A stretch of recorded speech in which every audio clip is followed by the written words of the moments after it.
Ok, vale. Entonces, ¿escucha y todo? Sí, todo bien. Órale, va, gracias.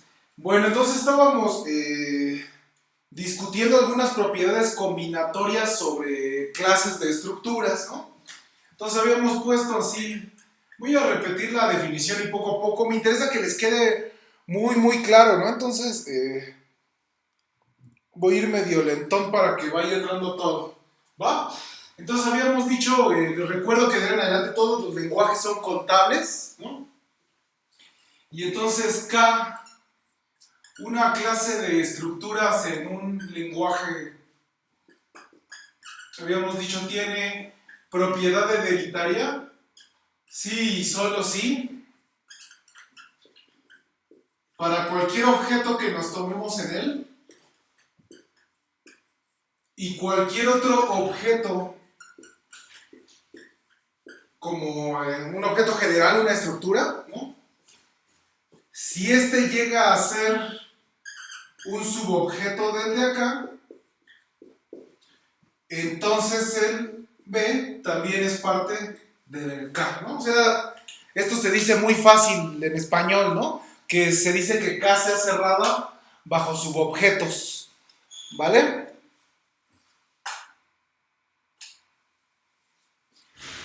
Y pusimos un montón de ejemplos de estas cosas y hasta pusimos un ejemplo de algo que no era cerrado, ¿no? Bajo subobjetos. Y también notamos que tenía mucho que ver el punto de vista, ¿no? Desde cómo lo estábamos viendo, puesto que en el lenguaje de los grupos, precisamente en el lenguaje de una operación binaria con un elemento distinguido, allí era que la clase de los grupos no tenía la propiedad hereditaria, ¿no? Mientras que en el lenguaje de la operación binaria, la operación unoaria que asocia el inverso y el elemento distinguido, ahí sí tenía propiedad hereditaria, ¿va? Luego les iba a decir otra, pero se me olvidó.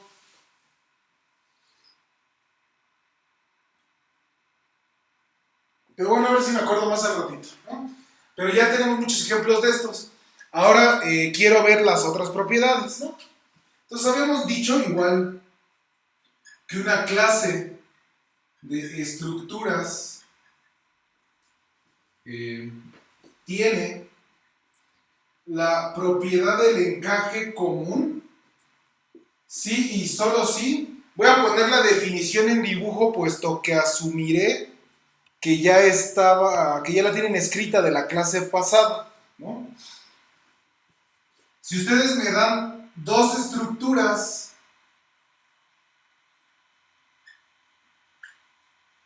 en la clase, entonces pueden encontrar una tercera estructura en la clase de tal forma que hay encajes, pues, de aquí de A en C y de B en C, ¿no? No le está pidiendo otra cosa, ¿eh? Aquí sí, las prohibiciones al menor grado posible, ¿no? O sea, si uno puede encontrar el objeto muy sencillamente, pues chido, ¿no? O sea, no pide, lo que no está prohibido está permitido por pronto, ¿no? Quiero poner ejemplos de clases con la JEP.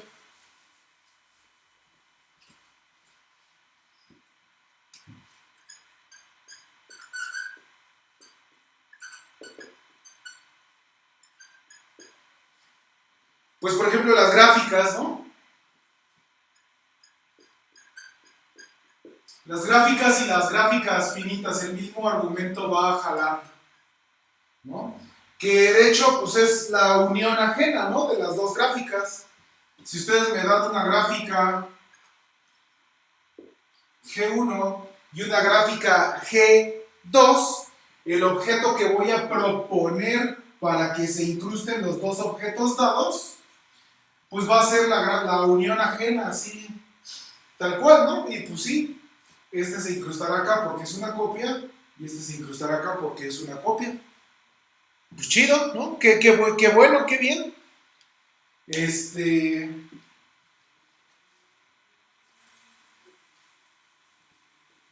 ¿Qué otros objetos tienen JEP?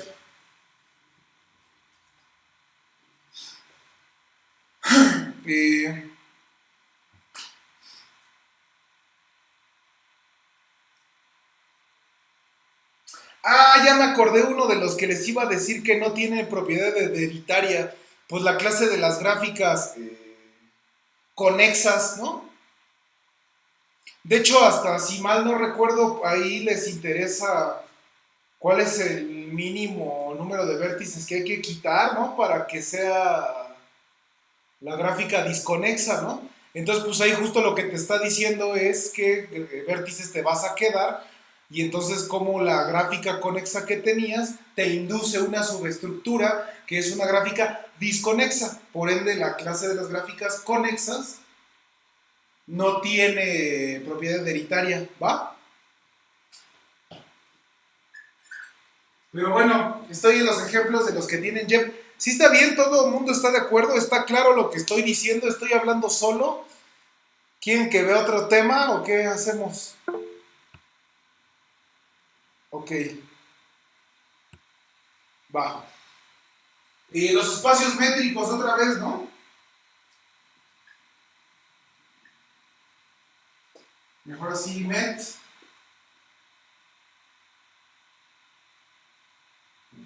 Y metfin.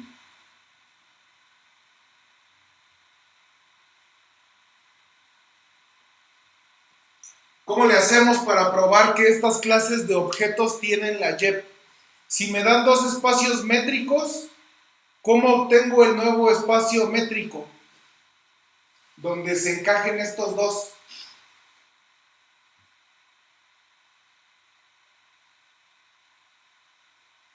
Por ejemplo, en metfin va a ser relativamente fácil, ¿no? Fíjense. Vamos a ver el cacho de acá.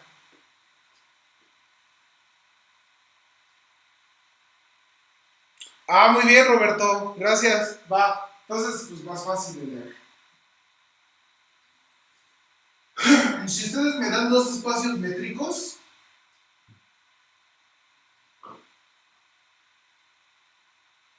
y de hecho ya va a jalar el ejemplo en concreto, ¿no? ¿Dónde encajo estos dos espacios? ¿Qué significa que los encaje? Significa que haya un morfismo inyectivo. Pero ya habíamos visto que morfismo inyectivo en el lenguaje de los espacios métricos es lo mismo que un encaje isométrico, ¿no? Entonces lo que me estoy preguntando aquí es si cada que me des dos espacios métricos puedo encontrar un tercer espacio métrico y dos encajes isométricos de los dos dados en el encontrado. Y entonces lo que dice su compañero es, define Z como X plus Y. Ahí va a ser el ambiente. Ahora lo que tendríamos que definir es una métrica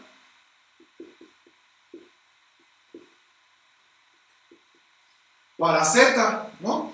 Y entonces pues ahí cuando tienes un producto tienes un montoncísimo de métricas que les puedes dar, ¿no? O sea, pues nada más así por poner alguna.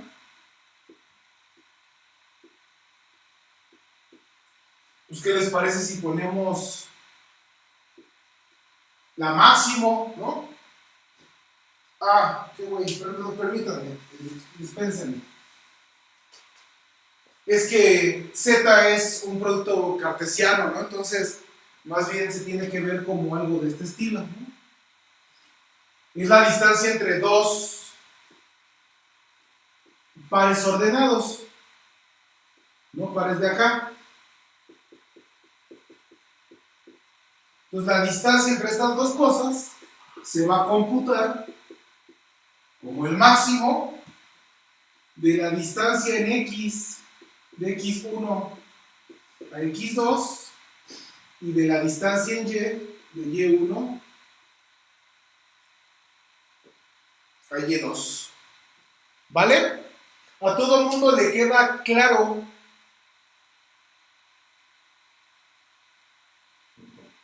que se pueden encajar isométricamente X y Y en Z.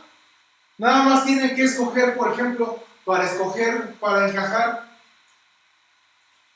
X en Z, pues nada más escogen cualquier Y, el que se les antoje, y definen la funcioncita que a cada X lo envía a X, este Y0 que escogieron, ¿no? Y ese va a ser un encaje isométrico precisamente porque la distancia,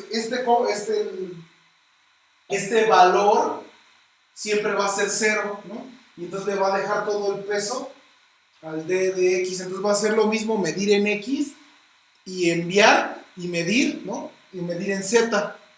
¿Sí están de acuerdo? Análogo en Y, ¿no? A cada Y, pues lo mando a un X, 0, Y, fijo este mono de aquí, y entonces con eso ya estoy encajando isométricamente al espacio Y en el espacio Z. ¿Va? Y pues jala para los finitos también, ¿no? Sin broncas, la misma técnica. De hecho, con los finitos lo que pueden hacer también es preguntarse por el valor máximo que toma en uno y por el valor máximo que toma en otro y sumarlos, ¿no? Entonces, si yo tengo dos espacios métricos finitos, la distancia entre dos puntos de aquí, pues que sea la que era aquí. La distancia entre dos de acá, que sea la que era allí. Y si tú me dices, oye, y entre estos dos, ¿cuánto es la distancia? Ah, pues el máximo del que tomaba la métrica acá, más el máximo del que tomaba acá, ¿no? CP más 1. Y esa ya es también una métrica, ¿no? Entonces, ahí hay dos formas de probar que la clase de los espacios métricos finitos tiene la Y. ¿Va?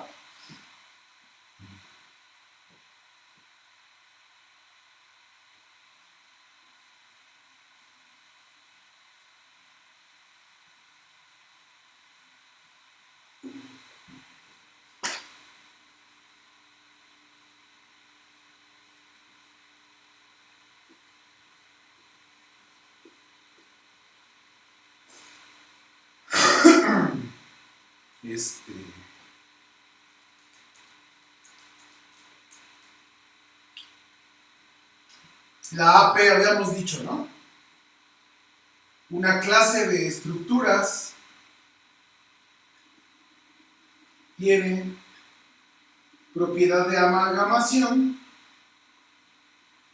Sí, solo sí. E igual lo voy a poner en dibujo en el pizarrón porque se supone que ya lo tienen escrito, y si no está en el Hodges, o si no en el Ziegler and Tent, ¿no? Y aquí era que me dieran tres estructuras. Claro, en K, ¿no? Todas tienen que vivir en K. Y que también nos dieran dos encajes. ¿Va?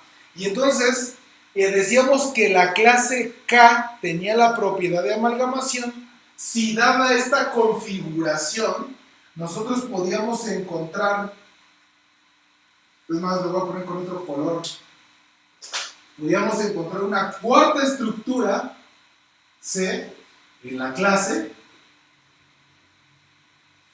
y podíamos encontrar dos encajes, esto que estoy poniendo aquí. Por eso es tan engorroso escribirla y explicarla, no es más fácil con el dibujito.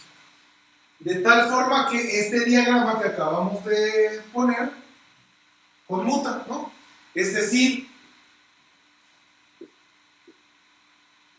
para todo A en A es lo mismo mandarlo por G1, luego por H1, que mandarlo por G2 y luego por H2, ¿no? Lo que dije, H1 de G1 de A es lo mismo que H2 de G2 de A. ¿Vale? Eso sí es una propiedad más difícil, ¿no? Que una clase sea una clase de amalgamación, sí es muchísimo más complicado.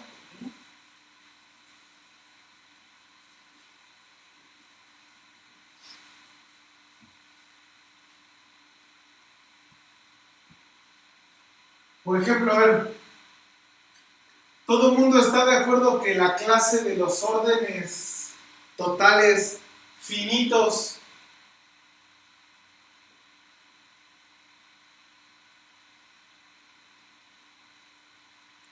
tiene propiedad de amalgamación.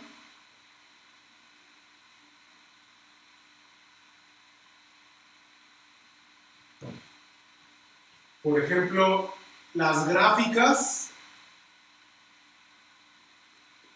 y las gráficas finitas también tienen la propiedad de amalgamación, ¿no? Es rehacer el dibujo simplemente, ¿no? Es como hacer un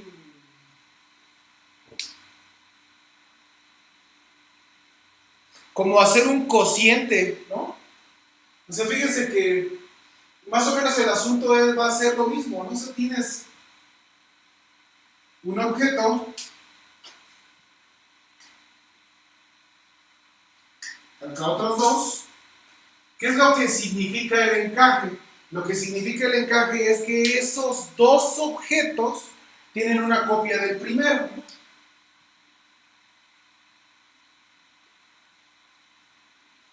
Y entonces que esta cosa tenga la propiedad de amalgamación es que nosotros podemos agarrar y pegar estos dos, por decirlo de alguna forma, pegarlos a través de esta copia, pero hacer una pegadura chévere, ¿no? Una pegadura que me garantice la conmutatividad del diagrama, ¿no? Entonces, pues por ejemplo en las gráficas y en las gráficas finitas, pues ahí sí es literalmente agarrar y levantar y pegarlo ahí encima, ¿no? O sea, como que agarras la roja, que tiene su copia aquí de la naranja, ¿no? Y entonces literalmente lo único que hay que ver es cómo pegar aquí encima la azul, respetando la roja. Y pues no tiene por qué pelar nada de lo naranja, ¿no? No tiene por qué tirarle aristas, no tiene por qué tirarle nada, nada más. La bronca es con la roja, pues, ¿no? Y se acabó. En la parte de los órdenes totales finitos, lo que me está diciendo es que ese dibujo lo voy a hacer, pero así, aquí pues lo hice horizontal, ¿no? Para los órdenes totales voy a hacer un dibujo vertical porque considero que podría ser más ilustrativo, ¿no? Si tú tienes tu coto finito es una cosa así, ¿no? Y entonces tener una configuración de estas para checar la amalgamación, pues no es más que tener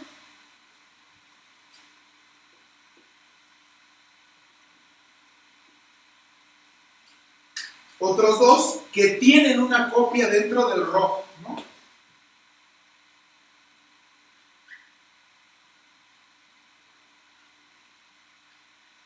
Ahí está.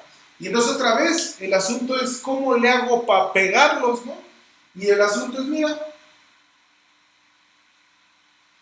pon la de la roja, ¿no? Y luego escoge alguna de las dos. En este caso voy a poner la de la naranja, ¿va? Y luego, no, pues arreglas los del azul acá abajo, ¿no? En este caso, pues aquí no tengo que agregarle más que este cachito acá. No hay bronca porque aquí ya no hay nada del naranja, ¿no? O sea, es un orden total. Ahora, el asunto aquí es, oye, ¿y cómo acomodo este cacho azul junto al rojo para que haya un encaje de aquí para acá? Pero de tal forma que no haya una bronca con este anaranjado, ¿no?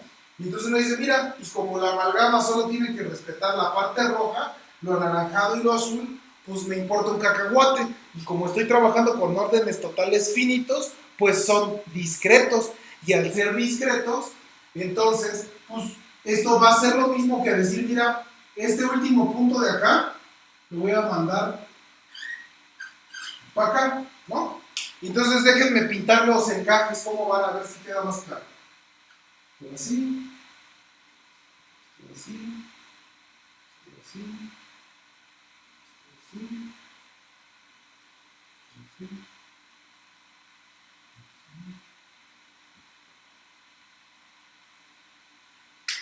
Ese es...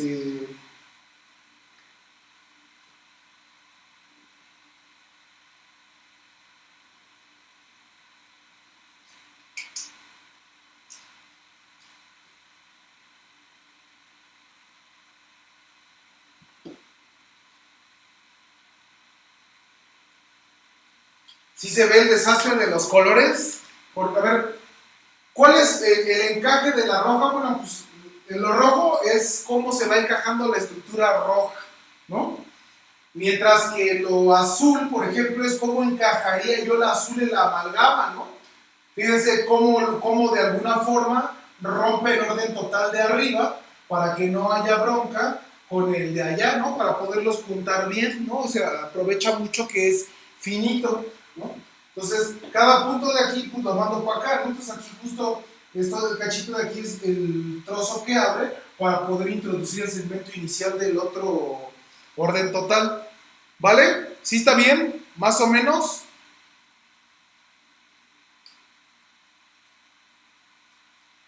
Esta propiedad se parece mucho a la YEP, ¿no? De hecho, hasta como que la gente debería decir, ay, no, mira, pues, la YEP nada más era que me dieras así dos y encontraras un tercero.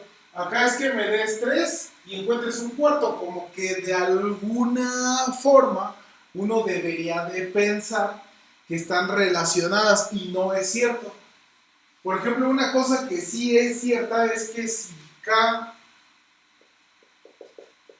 tiene AP y objeto inicial, entonces K tiene YEP. ¿Qué? Perdón, aquí es PA y acá es PEC. ¿Qué es eso de objeto inicial? Pues nada más que tiene una porquería que se encaja en todos los demás elementos de la clase, ¿no? Por ejemplo, la clase de las álgebras de Boole, ¿no? Las álgebras de Boole finitas, si quieren, ¿no? La álgebra 2 es la más básica de todas, esa se encaja en cualquier otra álgebra. Si están de acuerdo, todos saben lo que es una álgebra de Boole, todos han visto alguna vez una álgebra de Boole en su vida, trabajaron con el álgebra de Boole 2, ¿verdad? Y se saben los axiomas de álgebras de Boole y eso, porque como no me están diciendo que no, pues asumo que sí, o explico todo eso. Díganme porque no sé, ¿no? No tengo la capacidad de saber. Bueno, va. Entonces esto es la amalgamation. Ya les di dos ejemplos. Otro ejemplo que me gusta mucho es el de los espacios métricos. Los espacios métricos así arbitrarios se pueden amalgamar. Y la amalgama puede ser un tanto sencilla o complicada, dependiendo de los espacios que nos agarremos. Pero miren, por ejemplo,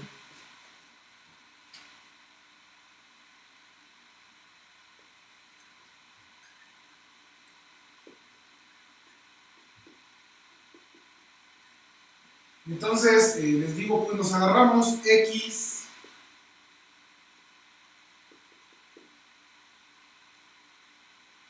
Y1, su métrica, y Y2, con su métrica, espacios métricos, y suponemos que hay dos encajes isométricos, ¿no? De X en cada uno.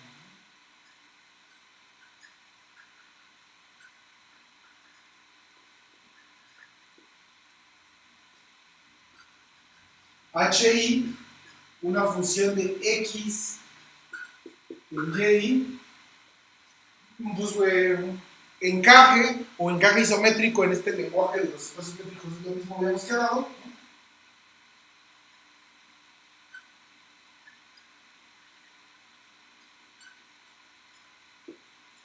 ¿no? Encajes isométricos, ¿va? ¿Y cómo construyo la amalgama?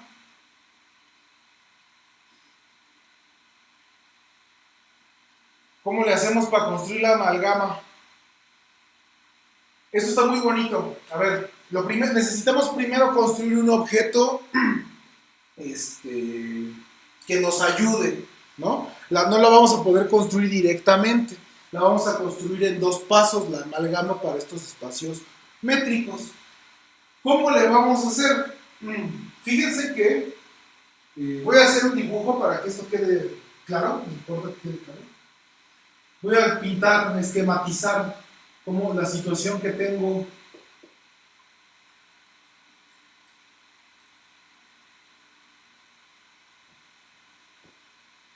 Así está el asunto, ¿va? Entonces, primero que nada, todo el mundo está de acuerdo en que no pierdo nada con suponer que Y1 es completamente ajeno con Y2. Y si no lo son, resuelvo el problema poniéndoles colores.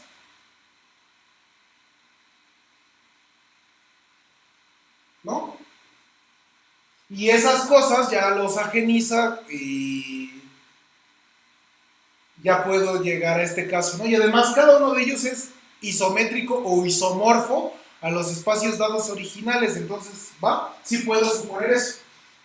Son ajenos, sin pérdida de generalidad. ¿Va? Entonces, ahora voy a decir quién es el conjunto sobre el cual vamos a hacer un cociente para conseguir la métrica, ¿va? Entonces, ¿qué conjunto vamos a tomar aquí? Permítanme ponerle Z' al siguiente conjunto. Me fijo en Y1 y le voy a pegar, le quisiera pegar casi todo Y2, pero si le pego Y2 voy a tener dos copias de X, ¿no? Y entonces nada más le voy a pegar Y2, pero quitándole justamente la copia de X allí que ando cargando. ¿Va? Ahora voy a definir una poderosísima pseudométrica. ¿Cómo le vamos a hacer? Si A y B son elementos de Z, permítanme ponerle RO solamente. No, pero es una pseudométrica, no habíamos dicho. Entonces le pongo no. De A y B. ¿Cómo le voy a hacer para medir? Y bueno, lo que voy a usar aquí es el puente en común. Permítanme hacer un dibujo, ¿no? Esto es como tener, de alguna manera, acá la Y1. Supongamos que aquí está la copia de X, por favor. Y entonces le voy a pegar aquí justamente el cacho de Y2, ¿no? Y entonces, cuando ustedes me pregunten, oye, ¿cómo mides entre dos puntos de aquí? Bueno, si están en X no hay falla, en X uno sabe cómo medir. Si están en la copia de Y1, pues tampoco hay falla, uno sabe cómo medir, ¿no? Si tienes uno en la copia de Y1 y otro en la copia de Y2, ¿cómo le haces? Bueno, pues ocupas de intermediarios a estos monos de aquí adentro del X. Escoges a un monito de aquí, entonces de aquí para acá sí te puedes fijar en la distancia. De aquí para acá no necesariamente, pero sí te puedes fijar en la distancia entre el H2 del X y el puntito este que está acá, ¿no? Y entonces ya tendrías dos números asignados, este y este de acá. Bueno, ahora pues cuando corre todas las X y tomamos el ínfimo, ese es el que buscamos. ¿Va? Déjenme escribo lo que dije. Entonces, ok, va a ser el ínfimo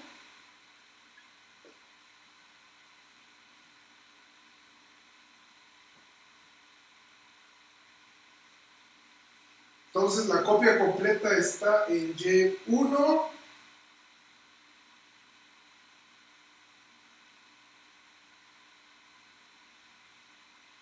A ver, déjenme escribo bien. Déjenme escribo lo que les dije. Voy a borrar esto de aquí, porque lo necesito. Entonces habíamos dicho que iba a definir quién era Nu de A, B, y lo vamos a hacer en casos, ¿no? Precisamente para que jale bien. Y entonces habíamos dicho, pues que sea la distancia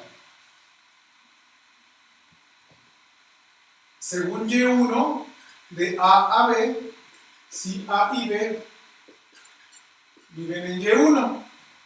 Ahora, y si no, ¿cuál es el otro caso? Pues cuando A vive en Y1 y B vive en Y2.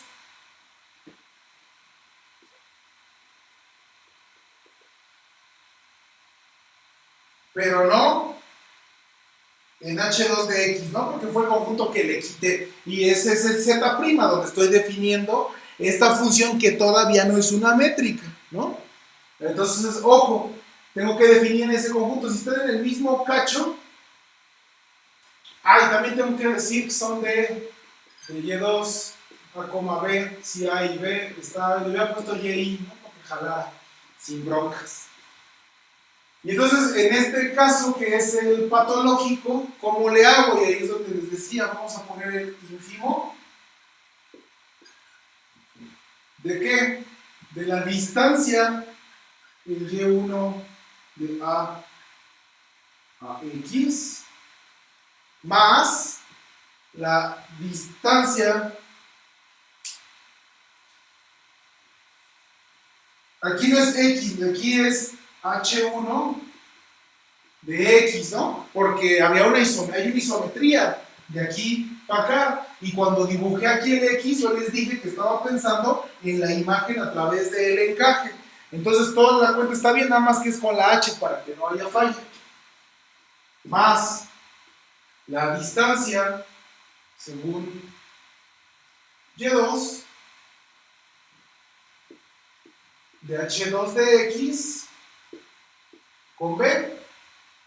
Y todo esto lo hacemos correr con X en X. ¿Vale? Y pues va a respetar la desigualdad triangular, pues porque son cachos de métrica o porque estoy forzando aquí la desigualdad triangular, ¿no? O sea, lo estoy haciendo para que jale, pues, de una manera sumamente mañosa. Ahora, ¿cuál es el asunto? El asunto es que esta cosa que nos queda podría no ser necesariamente una métrica. ¿Qué quiere decir eso?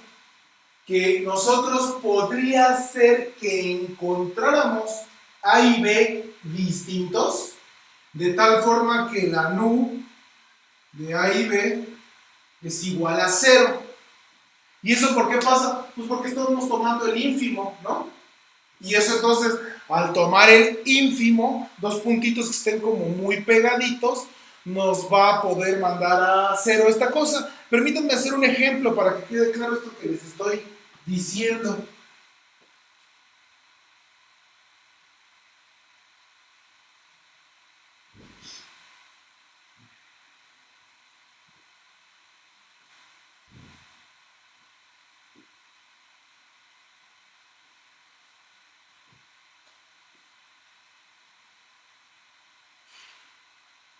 Permítanme pensar en el 0,1 abierto con la métrica inducida por los reales, ¿no? Le voy a pegar un punto distinto, como que le voy a pegar un 1, pero pues le voy a poner de payaso dos nombres distintos, ¿no? Para que me salga a propósito lo de allá. Este se encaja, ¿no?, en el 0,1 unión, pues un punto cualquiera A, ¿no? ¿Cómo mido aquí? Ojo, ¿cómo mido aquí? pues voy a medir el A cualquier punto de aquí como si fuera el 1, ¿no? Y la distancia entre cualesquiera dos puntos de aquí con el valor absoluto. Entonces ya es una métrica para esta cosa. De la misma forma,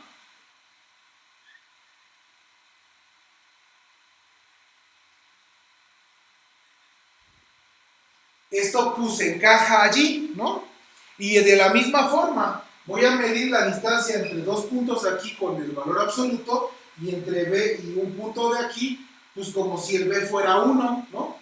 Y entonces, este es un espacio métrico. ¿Es isométrico al 0, 1 cerrado? Sí. Este es otro espacio métrico. ¿Es isométrico al 0, 1 cerrado? Sí.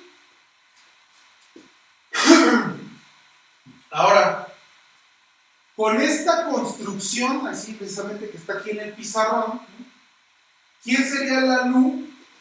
Sí, a ver. ¿Están de acuerdo que el z, primero, en nuestro caso x es este, y1 es este y y2 es este de acá? ¿Quién sería nuestro z? Ah, pues ahí era dejar el de aquí, ¿no? Y pegarle el de abajo sin la imagen directa desde acá. Ah, pues nada más le estoy pegando el B.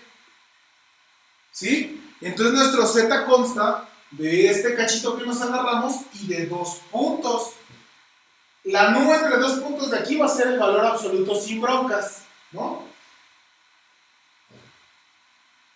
Y entonces la única bronca es quién es la nu entre A y B. ¿Cuánto vale?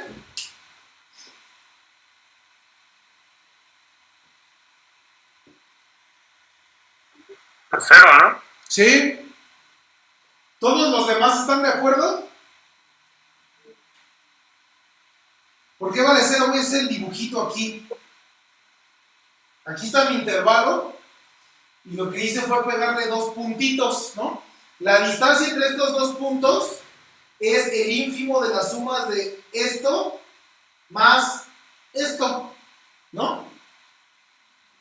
Y entonces, pues conforme me voy acercando al límite, pues estas dos se hacen 0, por lo tanto la nu vale 0, ¿sí? Pero no es cierto que sean el mismo punto. Entonces, esta cosa que damos, esta nu, no es una métrica, porque uno de los axiomas para métrica es que dos cosas, la distancia entre dos objetos es 0 si, solo si son el mismo objeto. Entonces, para arreglar esto, porque lo que yo necesito es que me dé una métrica, porque yo estoy amalgamando espacios métricos, ¿qué es lo que tengo que hacer? Bueno, pues nada más agarra uno, alguien quiere el z', ¿no? Agarra uno y dice sea z igual al siguiente espacio. Tendrá como soporte mi conjunto z' módulo la relación de equivalencia nu igual a 0. Es decir, si z y z y w están en z', pues vamos a relacionar el z con el w, si y solo si la nu entre z y el w es igual a 0. Esa es mi relación. Justamente pego las porquerías que me estaban haciendo un desastre, ¿no? Y pues ahora déjenme ponerle la métrica ρ, ¿no? Ahora la métrica se va a tomar entre clases de equivalencia, ¿no?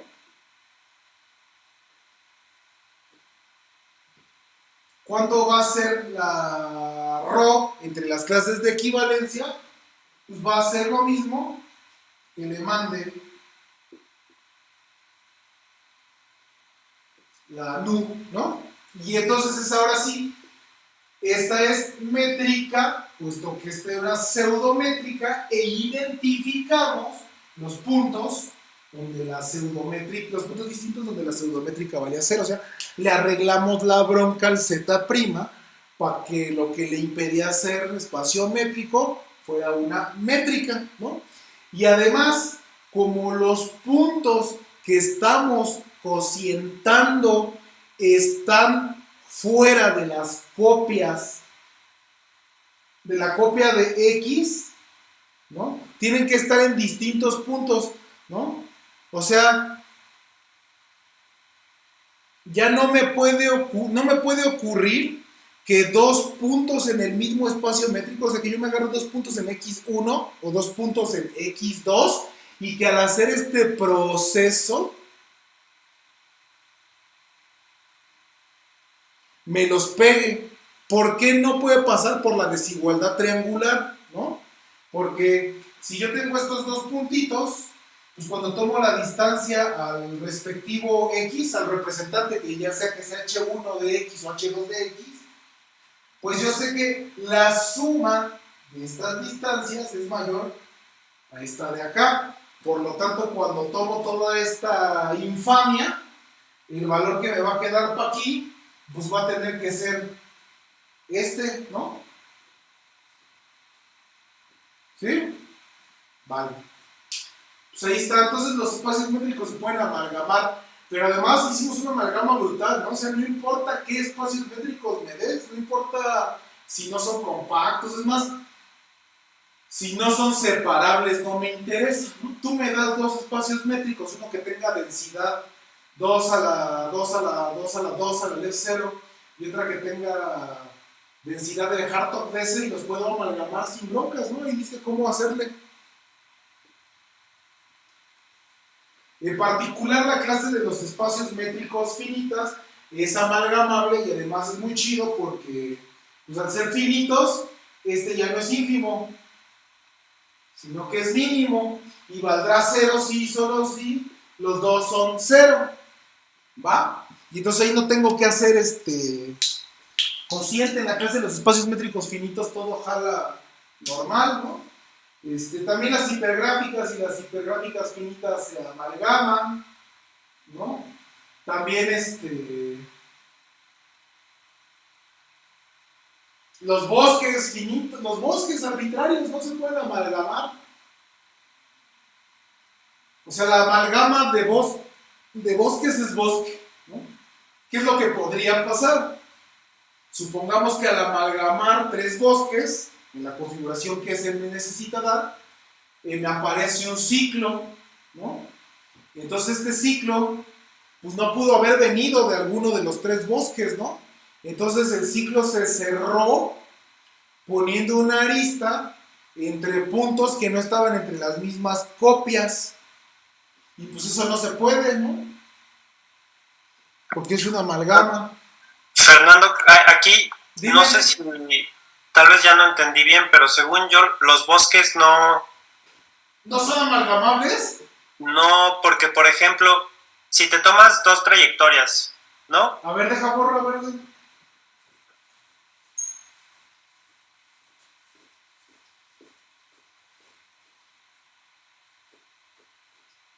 A ver, va. O sea, bosque 1, una trayectoria. Ajá. Bosque 2, otra trayectoria. Y entonces, como la estructura que se encaja en ambos, porque es estructura y encajes cuáles tú des, ¿no? Entonces puedes dar dos vértices aislados que arriba los encajas en los extremos. Eso no se puede porque nuestra definición de encajes son encajes fuertes y entonces dos están relacionados y solo sí van a cosas relacionadas.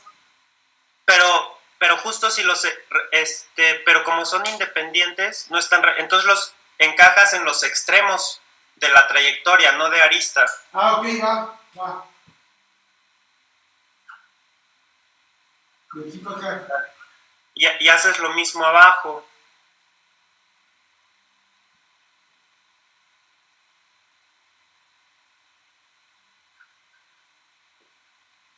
Órale, ¿y la amalgama entonces? Pues la amalgama te quedaría como un ciclo, ¿no? Sí, estoy de acuerdo, tú tienes razón, yo la regué, sí, ese caso no lo vi. Cuando pegas los extremos. Ah, pues ahí está. Muy bien. Entonces, más chido, ¿no? Es un no ejemplo. La clase de los bosques. Gracias, Santiago. La clase de los bosques no tiene amalgamación.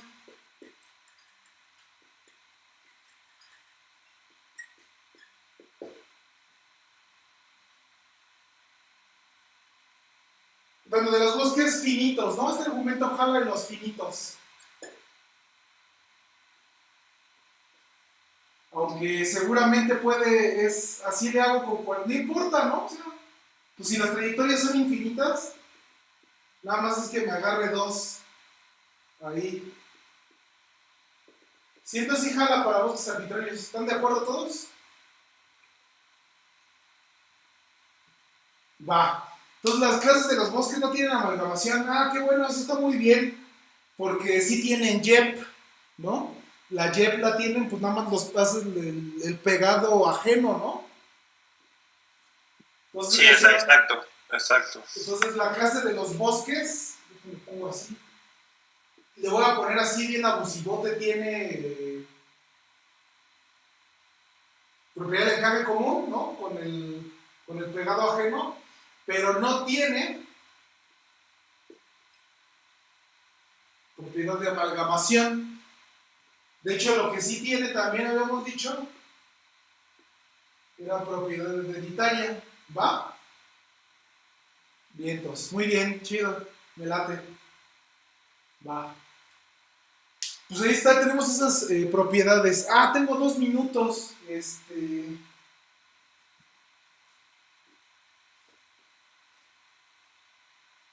voy a decir ya nada más lo de las clases contables para irnos, ¿no?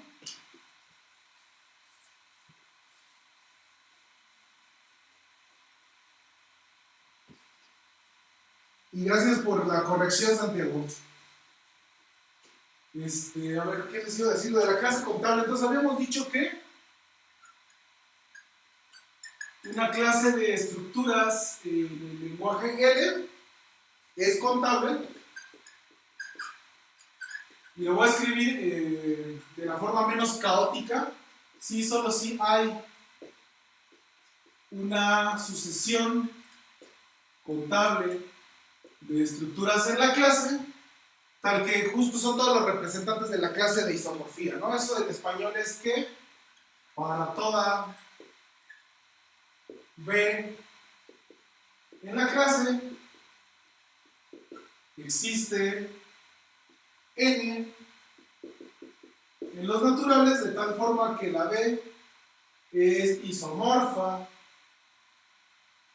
a la A. 14 horas. ¿Vale?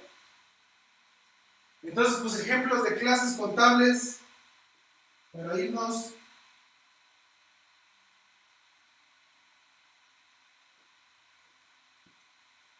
La de los conjuntos finitos, ¿no?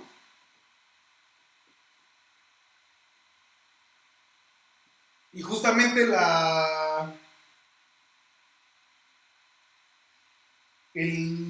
esta cosa, ¿cómo se llama? Las clases de isomorfía, la secuencia de clases de isomorfía, pues son los números enteros, ¿no?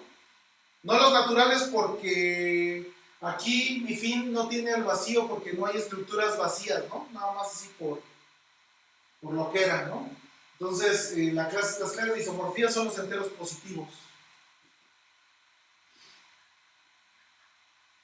Con Abel probaron que dos buenos órdenes ocurre alguna de las tres cosas, ¿no? Uno es segmento inicial del otro, el otro es segmento inicial del uno o son isomorfos. Todo conjunto totalmente ordenado finito es un buen orden, ¿no? Y entonces, pues los números, otra vez los enteros, vistos como ordinales, pues van a ser la secuencia de clases de isomorfía, ¿no?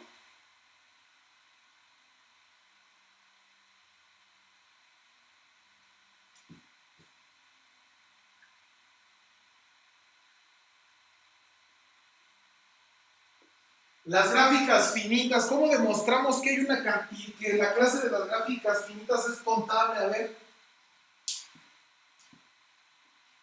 La primera cosa chida es que pues tenemos muchísimo control sobre el conjunto de vértices, ¿no? O sea, de entrada, si piensan en Graphing, podemos pensar en todas las gráficas que tienen un vértice, en todas las gráficas que tienen dos vértices, en todas las que tienen tres vértices, cuatro y así consecutivamente, ¿no? ¿Cuántas gráficas tienen un vértice? Pues ahí nada más es una, ¿no? Bueno, una clase propia de gráficas tienen un vértice, ¿no? Depende cómo le llames al vértice. Pero toda la clase se va a colapsar pues, en una sola, ¿no? Cuando haga la clase de isomorfía, ¿sí? O sea, pues, la alternativa que me queda es ir contando,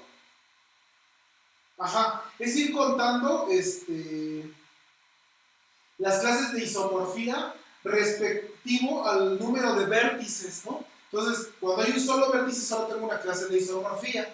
De ahí no va a ser isomorfa ninguna de otro tamaño porque necesito una función biyectiva, ¿no? Entonces voy contando por tamaño. De 2, pues de 2 nada más tengo la vacía y la completa, ¿no? De 3 puntos, estas cosas las han de saber muy bien la gente que se dedica a gráficas, ¿no? Nada más tengo creo que esas 3, ¿no? Ahora el asunto es, oye, ¿y cómo le hago para que esto, pues para hablarlo en general? Porque así me voy a tardar un montón de tiempo, ¿no? Y entonces noten lo siguiente.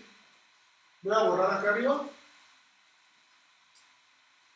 Si ustedes tienen una gráfica, un conjunto de vértices V, ¿no? ¿Cómo podemos pensar a la relación? Una forma es pensarla de manera modelo teórica, como lo hemos hecho para justificar en que estos temas entren dentro de lo que estamos viendo, o más bien porque lo hemos hecho así porque queremos invadir el mundo, ¿no? Y otra forma, pues es pensar de otra manera, ¿no? Para hacer esto, pues voy a recurrir a otro tipo de artimañas, ¿no? No me sirven estas que estoy usando. ¿Cómo lo vamos a pensar? Estamos diciendo, fija la cardinalidad y vamos viendo cuántas son a lo más las gráficas que hay, ¿no? Y entonces ahora fíjense que si ustedes me dan un conjunto de vértices, hay otra forma de pensar a las aristas, ¿no? Si ustedes me dan un conjunto, permítanme ponerlo así, creo que es la notación estándar. Si no, la notación conjuntista es esta, ¿no? Esto es el conjunto de todos los subconjuntos de V, tal que la cardinalidad es exactamente 2. O sea, son todos los pares desordenados. Lo que garantizo aquí con los pares desordenados es que siempre son diferentes, ¿no? Porque al ser desordenados, si tuvieran el mismo punto, solo tendrían un elemento. Entonces, al garantizar así son separados. Entonces, fíjense que podemos identificar las aristas con una coloración de estas cosas, ¿no? O sea, fíjense, si ustedes llegan y me dan una gráfica, entonces yo voy a definir una coloración sobre esta porquería, ¿va? Voy a definir la coloración en base a E, que a cada par de vértices le va a asociar un 0 o un 1. Justo va a ser la función característica, ¿no? Q de E en el par XY tendrá que ser 0 si el coma XY no es una arista y el 1 si sí lo es, ¿no? De manera inversa, si ustedes llegan y me dan una coloración de los pares desordenados de los vértices en dos colores, ahora yo llego y les armo una gráfica que tenga esta información. ¿Cómo? Pues justamente si X y Y son aristas de los vértices, esta cosa será una arista, este par será una arista, sí y solo si la coloración al par desordenado XY le da 1, ¿no? Entonces es lo mismo las gráficas que las coloraciones, ¿no? Por cada coloración tengo una gráfica y por cada gráfica tengo una coloración. Hay una correspondencia biunívoca. Entonces, es lo mismo contar gráficas aquí que contar coloraciones, ¿no? Y entonces ya, si fijo el número de vértices, ya nada más el número de coloraciones me va a dar todas las posibles, ¿no? Y precisamente, pues ¿cuántas son? ¿Cuántas son las coloraciones de aquí para acá? Pues es 2 a la cardinalidad de los pares desordenados de B, ¿no? ¿Y eso cuánto es? Eso es 2 por la cardinalidad de B por la cardinalidad de B menos 1, ¿no? O sea, para N tengo a lo más 2 a la N por N menos 1 gráficas no isomorfas, así al tanteo. ¿Tú sabes cuántas son exactamente, Santiago? No, Va. solo sé que creo que de 4 son 11, pero hasta ahí Ok. no sé. Vale, pues entonces así de abajo de buen cubero, ¿no? Una cota es que para las gráficas de n vértices hay a lo más 2 a la n por n menos 1 gráficas distintas no isomorfas. Y es a lo más, pues porque con las coloraciones es la cota que le calculamos, pues, ¿no? Fue lo que se nos ocurrió aquí. Entonces, pues si para la clase de 1 esta es la cota, ¿no? Y a la clase de 2, 2 a la 2 por 1 es la cota y así se va. Entonces tengo una cantidad contable de clases de isomorfía, ¿no? Porque unión de contables es contable. Y pues ya,